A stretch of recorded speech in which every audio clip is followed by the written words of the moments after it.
This is a true story from World War II. A US Navy carrier-based aircraft, while returning from a mission, suddenly lost its way. To make matters worse, its radio signal malfunctioned. In an attempt to locate their carrier, the crew relied on ocean currents and wave patterns to estimate its position. But after flying for half an hour, they still saw no sign of the ship. Fuel was now running dangerously low. To keep altitude, the pilot, Mark, ordered the bombardier to jettison their last remaining bomb. But even then, the aircraft couldn't stay up for long.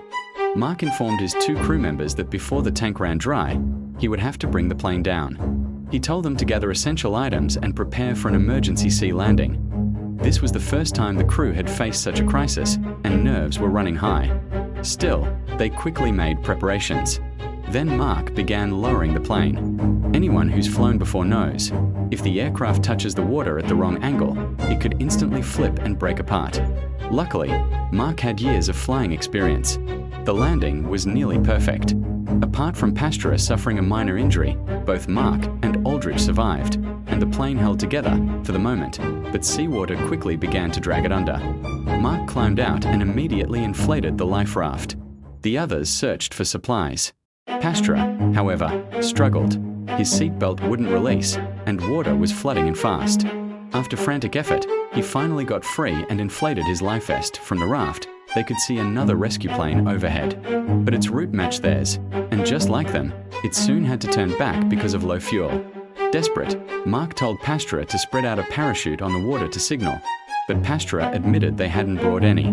Mark then told Aldrich to fire a flare, but he too had forgotten it. Their only option left was to wave frantically and shout. After 2.5 minutes of trying, they could only watch helplessly as the rescue plane disappeared. The realization was crushing. No more rescue attempts were coming. From here on, survival was in their own hands. Mark ordered a full inventory of supplies. To their dismay, there was no food, no water, just a few basic tools. Worse still, the raft had been manufactured in 1937. After 4 years at sea, no one knew how long it would last. Mark told them to lighten their load by tossing their shoes. But when it came to his own, he held onto them. If we ever make it to land, he explained, someone will need shoes to find help. The others agreed that as the hours dragged on, thirst became unbearable.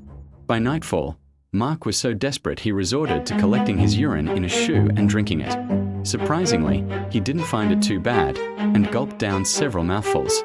Aldrich, watching in disgust, swore he'd rather die of thirst than try a WWII the third day. The men were still pretending to sip coffee just to keep their spirits up. But the hunger was getting worse. Mark knew they needed food. Searching through their gear, Aldrich found only a spool of string, while Pastura discovered a spare magazine. Inspiration struck. He dismantled the magazine, pulled out the spring, cut it, and bent it into the shape of a hook. The string became the line, and the magazine case served as a weight. They tore a strip from a red scarf to use as bait. The improvised fishing rig was ready. Aldrich cast it into the sea. Amazingly, a fish bit almost immediately. It was big, and he struggled to control it. Pastura rushed to help, but within seconds, the line snapped. Stunned, they realized the fish below were far hungrier and stronger than they were. They quickly repaired the hook and tried again. But over the next 2 days, not a single fish took the bait.